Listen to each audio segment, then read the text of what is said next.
Eva Villanueva.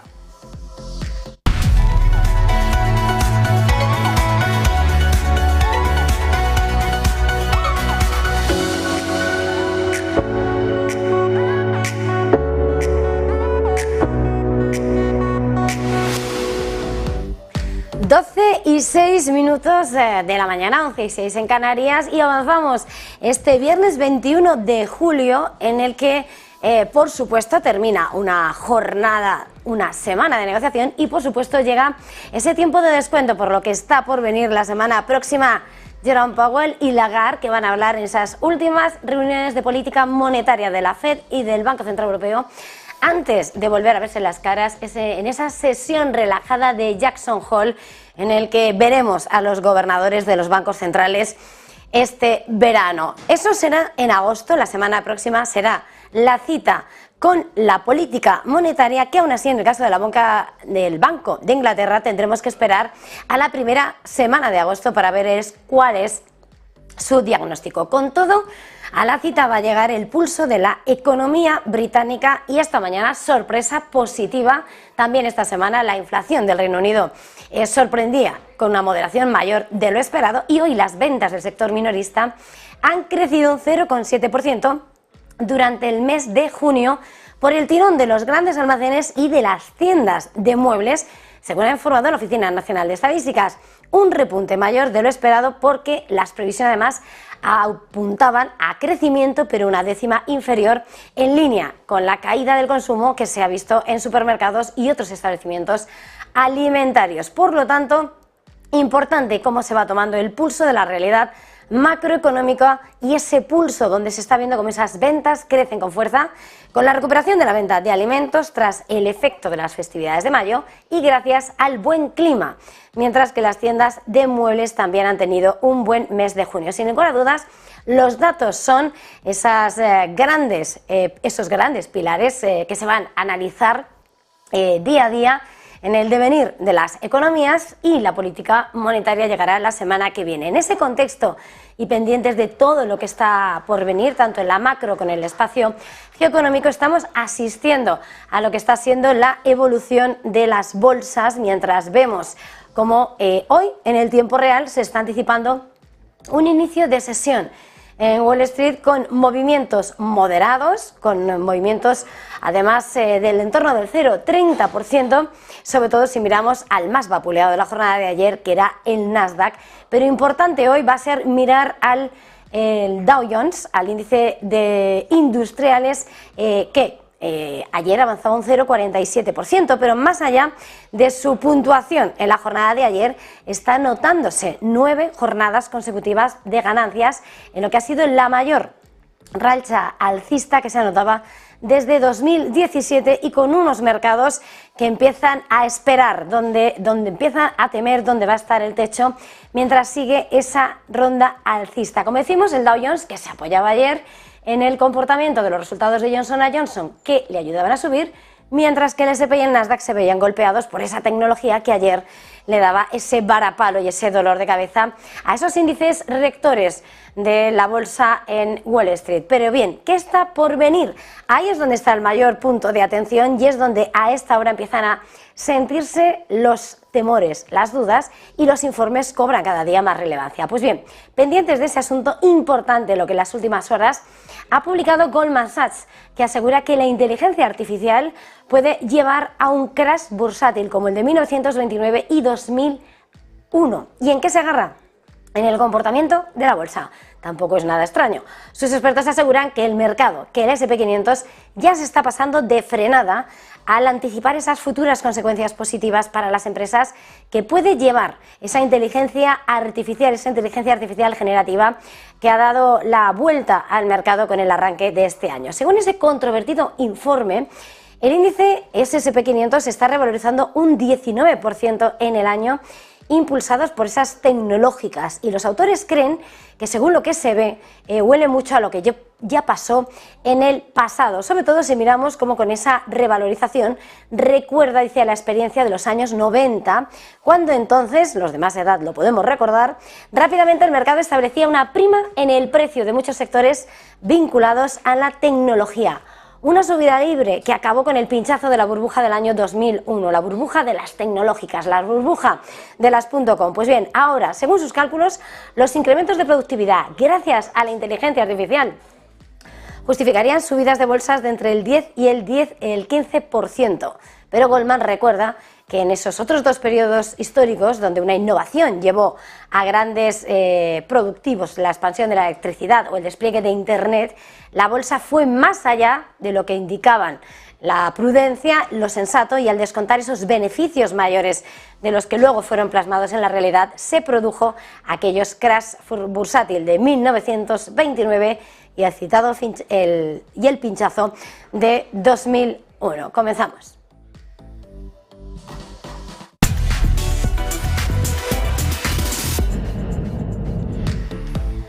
Minutos pasan de las 12 del mediodía y aquí en Ponte en Acción es momento de recibir a nuestro invitado. A esta hora recibimos a Antonio Castelo, analista de eBroker. Antonio, muy buenos días. Hola, buenos días, ¿qué tal? ¿Cómo estáis? Bienvenido un viernes más aquí en Negocios Televisión, Antonio, y quería, aprovechando de lo que hablábamos el último día, siempre hablamos del mercado, pero también introducíamos lo que era el factor elecciones y de alguna manera también nos despejabas los temores sobre lo que puede venir. Pero sin embargo quería preguntarle, quedan 2 días, mañana jornada de reflexión, 23J votación, ¿qué suele hacer la bolsa? ¿Qué suele hacer el mercado el día después? ¿Qué tenemos que esperar? Bueno, pues la verdad es que, como es algo que nos han preguntado mucho en los últimos días, pues hemos buscado datos, hemos mirado un poquito y prácticamente en la totalidad de las 10 últimas elecciones generales para elegir presidente hemos tenido caídas. ¿Por qué? Pues no tanto por el partido ganador, sino por la incertidumbre que ha seguido, porque realmente en estas últimas 10 elecciones no ha habido un claro vencedor de ellas, ¿no? Si nos vamos, pues no sé, al año 93, por ejemplo, junio del 93, ganó el PSOE, el lunes siguiente a las elecciones cayó la bolsa un 1,75%. En el 96, que fueron las primeras elecciones que ganó Aznar, cayó un 5,22%. Si os acordáis, no tenía una mayoría absoluta y tuvo que pactar con Convergencia y Unión y con el PNV.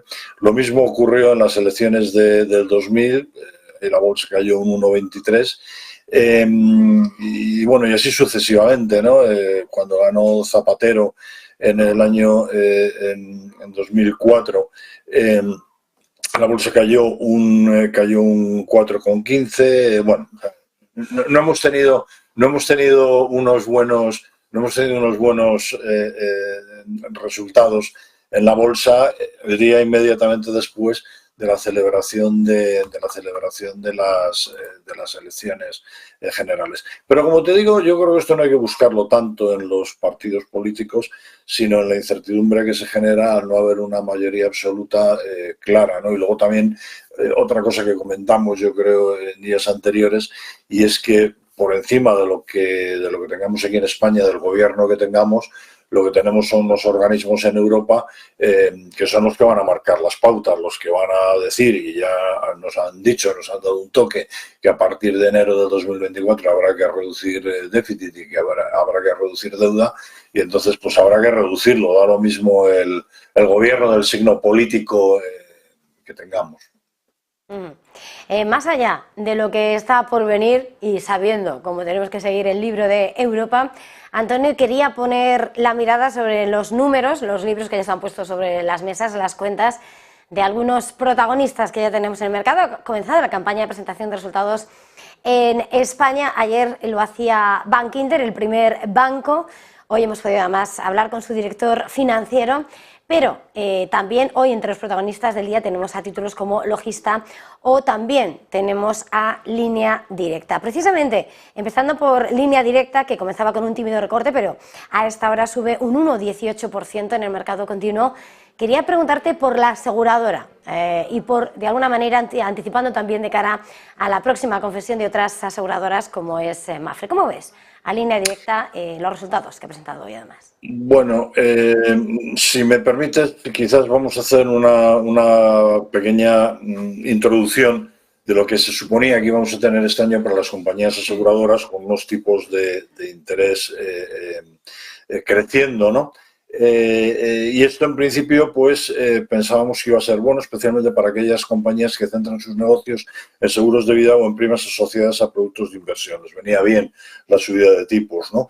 Pero el contexto actual de subida de tipos con muy pequeño crecimiento económico, elevada inflación, pues hay que mirar otras cosas, y los beneficios de las subidas de tipos, a diferencia de lo que ha ocurrido en los bancos, no han sido suficientes para compensar los problemas que los seguros generales, autos y hogar básicamente suelen tener. También la inflación ha tenido un impacto negativo en la rentabilidad de algunos segmentos, como por ejemplo automóviles y hogar. ¿Por qué? Pues porque han subido los costes de las indemnizaciones que las compañías tienen que hacer.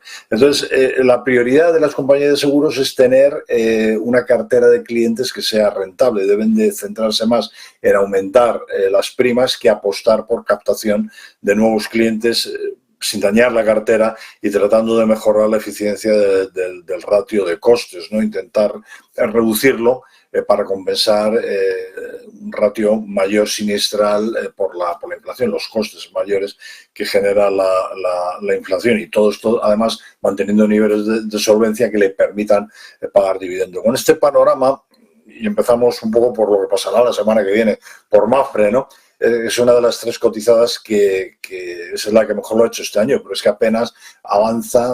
Te lo vamos a poner aquí.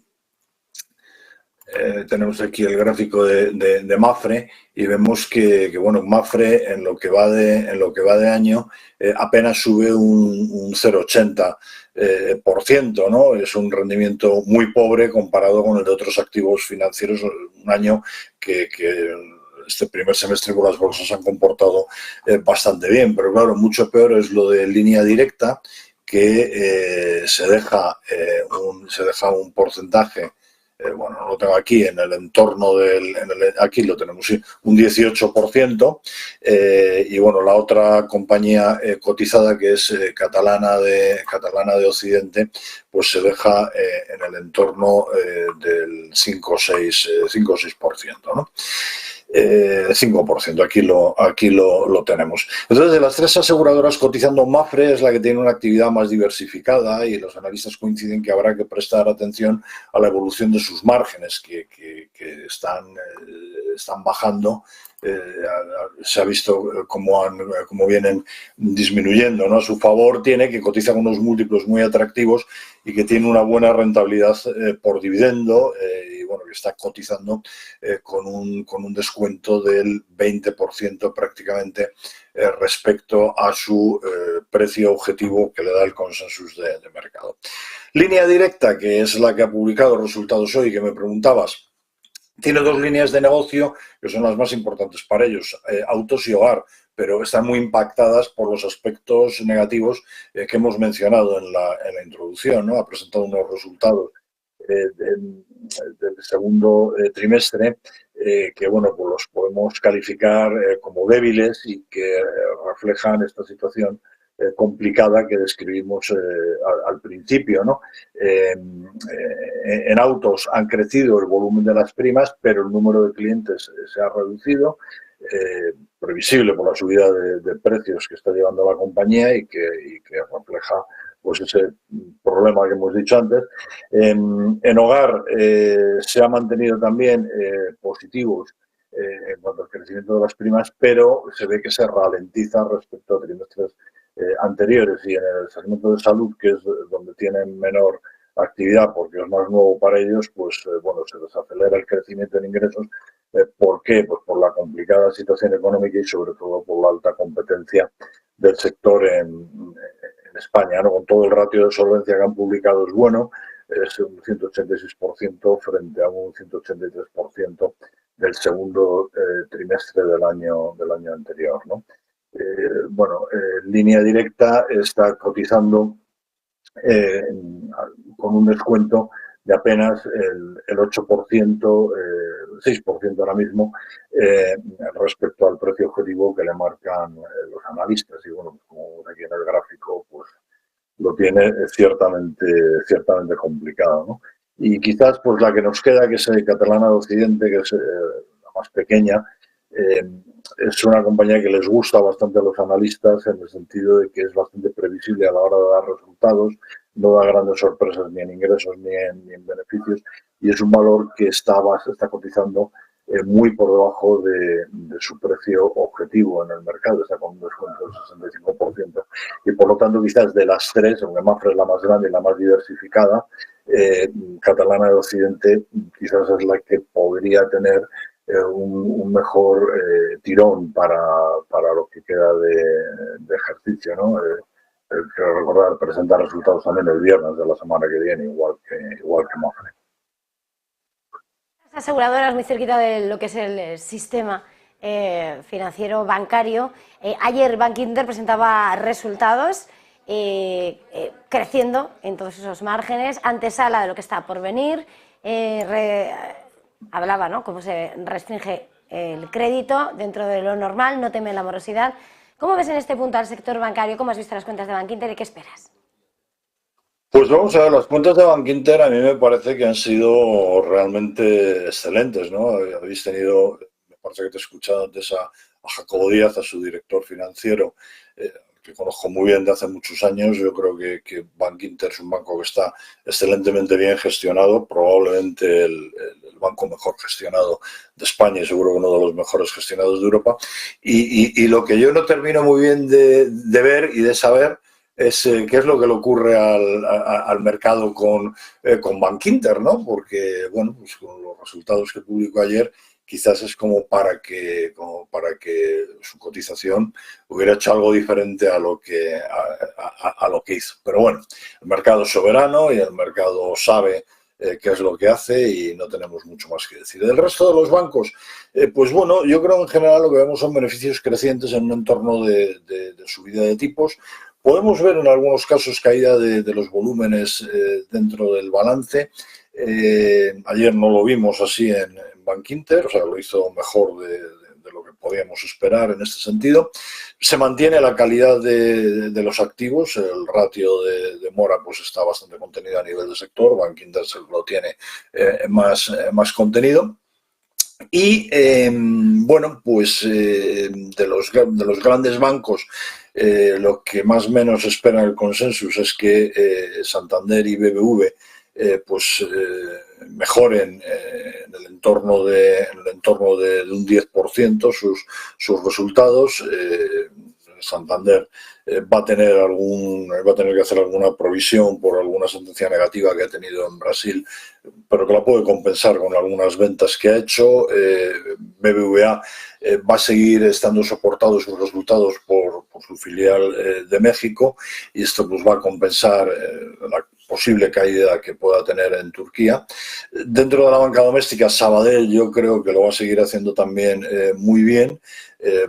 Va a seguir aumentando sus márgenes de forma importante, tiene un crecimiento de los costes operativos muy contenido, quizás inferior al de otras entidades, y CaixaBank, pues yo creo que también va a presentar unos grandes resultados, una nueva aceleración del crecimiento por el margen de intereses, ¿no? Entonces la conclusión para mí es buena, o sea, que los bancos lo están haciendo bien. No ya tanto los resultados que Bankinter ha publicado y los demás publican a lo largo de los últimos días, sino también por las guías que pueden dar. La guía que ha dado Bankinter, bueno, dentro de que ellos siempre son muy conservadores a la hora de ofrecer estos datos, pues la guía es bastante positiva para los próximos trimestres, y yo creo que será igual en el caso de los demás bancos. El día 28 de julio se van a publicar también resultados de los últimos test de estrés que se han efectuado. En principio iban a ser más exigentes que los anteriores, pero yo creo que no van a suponer problema ninguno para los bancos españoles. Quizás el más flojito que vemos de todos ellos es Unicaja, también un poco por los problemas de tipo interno que está teniendo, pero el resto de entidades, o sea, yo veo que es una oportunidad para entrar, porque van a seguir ganando, van a seguir creciendo. Luego el mercado, pues ya sabemos que es soberano y que hace lo que quiere, pero bueno. Pues muchísimas gracias. Una vez más, se nos escapa el tiempo. Antonio Castelo, gracias una vez más por estar con nosotros, analista y broker. Feliz jornada, feliz negocio, feliz fin de semana. Igualmente, un abrazo para todos. Gracias. Y nosotros hacemos una pequeña pausa para publicidad y enseguida volvemos.